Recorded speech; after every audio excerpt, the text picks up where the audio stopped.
আমি নিরুপায়।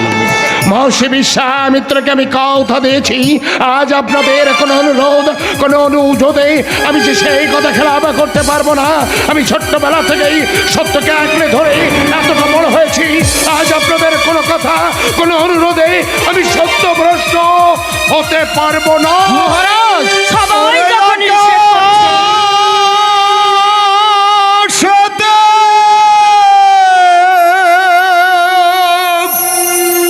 জমে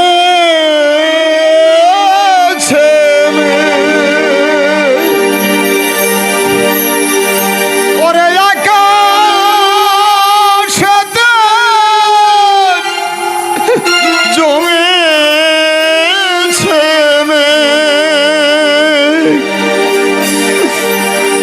দেরি নেই আর বৃষ্টি নামা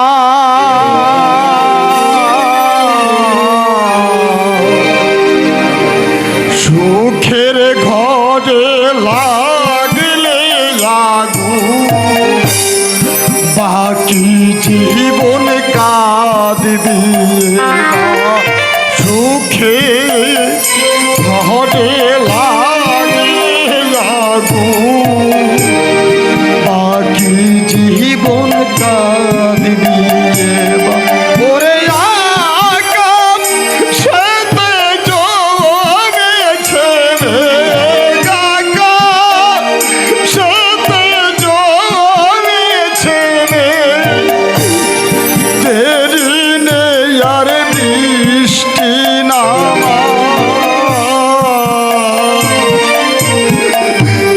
সুখের ঘরে লাগলে আগুন বাকি জীবন কাঁদবি সুখে ঘরে লাগলে আগুন বাকি জীবন কাঁদবি এবার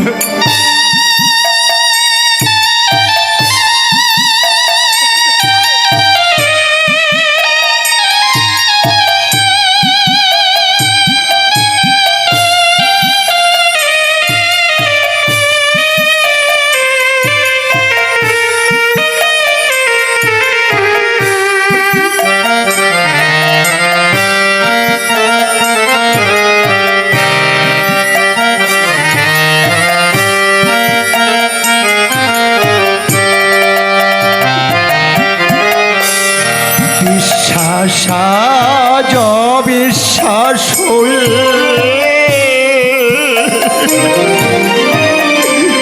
সবল বাজে তো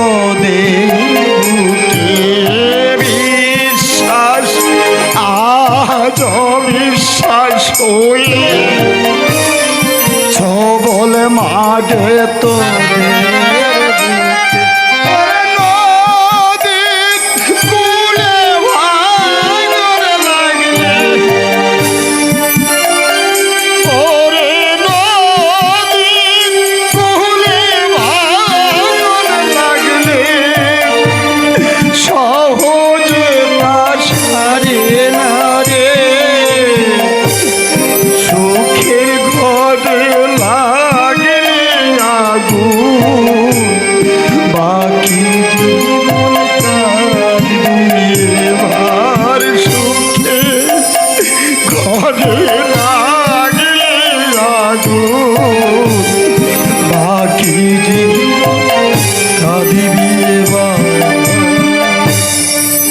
যাবেন না মহারাজ, ওই অধর্মের যজ্ঞে যোগ দিয়ে আপনার নিজের বিপদ আপনি নিজে ডেকে আনবেন না মহারাজ।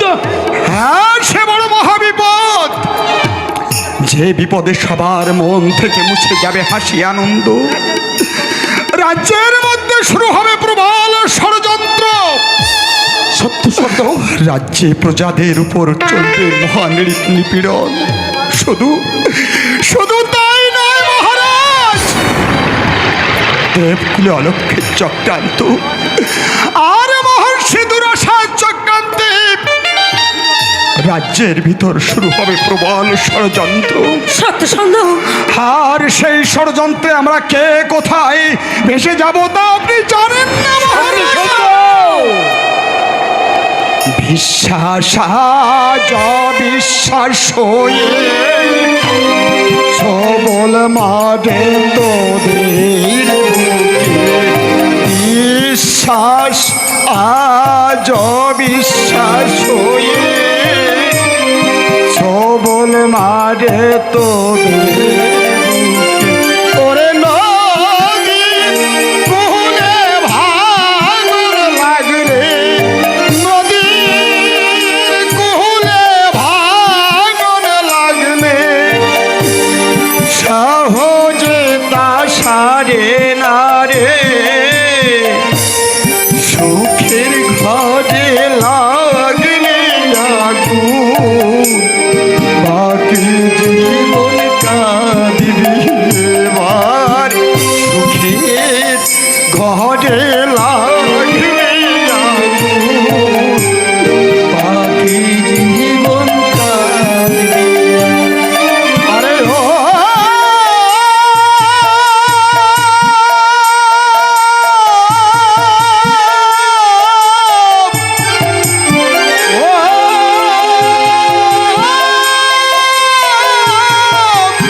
ভোলাবো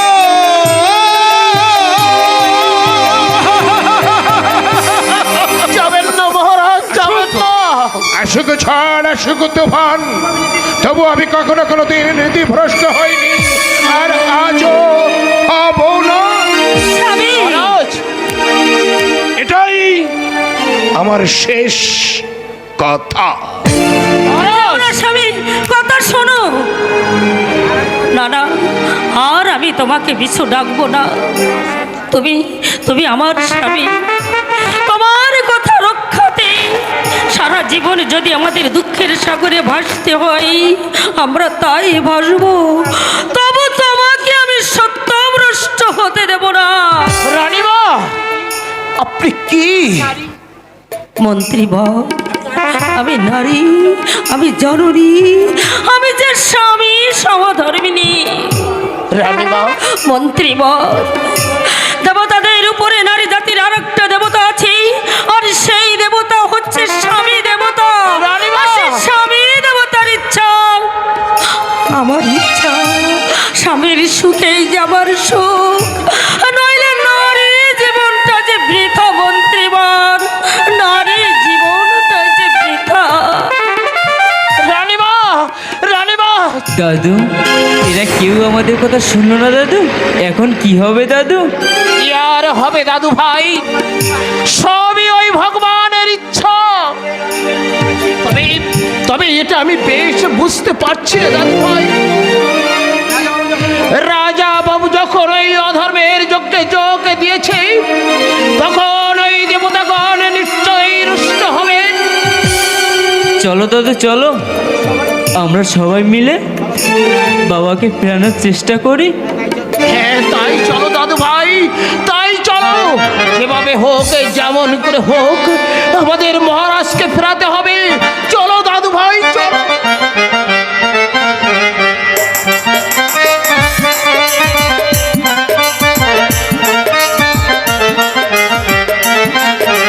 মহারাজ বিশ্বামিত্র আস্ফালনীয় যজ্ঞের দাঁড়ি হয়ে যাবার পর থেকে মনটা আমার সবসময় কুগাইছে। চারিদিকে কেবল অমঙ্গলের চিহ্ন দেখতে পাচ্ছি, আর ঘন ঘনই চোখটা কেনই নাচছে, কেনই বা বারবার মনে হচ্ছে মহারাজ কোনো সব বিপদের সম্মুখীন হয়েছে। কে বিপদের সম্মুখীন হয়েছেন মা? কেউ নয় বাবা। তবে যে একটু আগে বললে। না মানে তোমার বাবা তো এখনো এলো না, তাই বলছিলাম। আমারও মনটা কিরকম চঞ্চল হয়ে উঠছে মা। জানো মা, বাবা যখন এই প্রাসাদে থাকে না, তখন যেন আমার কাছে সবকিছু ফাঁকা ফাঁকা মনে হয়। রোহিত, আমি বড় হয়ে বাবার মতো ধার্মিক হবো মা। তাই হয়ে বাবা, তুমি তাই হয়েও। আমি তোমাকে আশীর্বাদ করি, দেশ ও ধর্ম রক্ষায় আদর্শ প্রজা পালক হয়ে তুমি তোমার বাবার মুখ উজ্জ্বল করো। তাই করবো মা, আমি তাই করবো। প্রজা পালক হয়ে রাজ্য পরিচালনায় আমি হব ন্যায় ও কঠোর। রোহিত, প্রজা পালনে আমার হৃদয় হবে কুসুমের মতো কোমল। ক্ষুধার্ত অসহায় প্রজাগণ হবে আমার ভগ্নী তুল্য। অত্যাচারী আর রাজত্রগণ হবে খড়গে বলি। রোহিত, রাজ্য পরিচালনায় দুর্বলতা থাকলে মা দেশের মধ্যে জন্ম দেবে ষড়যন্ত্র আর বেইমানি। রহিম। আর বেশি দয়া ধর্ম দেখাতে গেলে না মা দুঃখ আর বিপদ থেকে আটকে ধরে। তুই ঠিক বলেছিস রহিম, এই দয়া ধর্মের জন্য হয়তো আমাদের কোনো বিপদ হতে না মা না, পারে। আমার বাবার মতন দম ফেরাদের কোনো বিপদ হতে পারে না মা। তোর মুখের কথা যেন সত্য হয় বাবা, ভগবান যেন আমাদের উপর রুষ্ট না হয়। নিশ্চয় সত্য হবে। জানো মা, ধর্মের নাকি ক্ষয় নেই, মৃত্যুও নেই। ধর্ম নাকি অন্ধকারে আলোর পথ দেখায়। সেই ধর্ম যদি সহায় থাকে না মা, সব দুঃখ তাকে দূর করে দেয়। এসব কথা তোকে কে শিখিয়েছে? আমাদের মন্দিরের সত্য সুন্দর দাদা। সত্য সন্ধ্যা তোকে এসব কথা শিখিয়েছে? হ্যাঁ মা, আরো কি শিখিয়েছে জানো মা? কি বাবা? যথা ধর্ম তথা জয়, দুঃখ জ্বালা হয় অবসান, অবসান না বিপদ হয়। যথা ধর্ম তথা জয়, যথা ধর্ম তথা জয়। জ্ঞানে অজ্ঞানে আমি তোমার চরণে যদি কোনো অপরাধ করে থাকি ঠাকুর, তুমি তুমি আমাকে শাস্তি দিও ঠাকুর। বিনিময়ে তুমি আমার স্বামী পুত্রের মঙ্গল করে ঠাকুর, মঙ্গল করো। মঙ্গলময়ের আশীর্বাদে সুস্থ শরীরে আমি তোমার কাছে ফিরি। তোমার জন্য আমরা সবাই বড্ড ব্যস্ত ছিলাম রহিম। রোহিতকে তোমায় আর ডাকতে হবে না, ওকে আদর করে তবেই তো তোমার কাছে আমি ছুটে এলাম। যাক, নিশ্চিন্ত হলাম। ছেলেটা তোমার জন্য বড্ড ব্যস্ত হয়ে পড়েছিল। আর তুমি তুমি খুব দুশ্চিন্তায় ছিলে বুঝি? হ্যাঁ, কতদিন তুমি কত জায়গায় গিয়েছো, কত মৃগয়ায় কাটিয়েছো। আচ্ছা। কোনো দিন এত দুশ্চিন্তা হয়নি গো যতটা করেছে আজ। আচ্ছা বলো না, আমি তোমার কাছে কি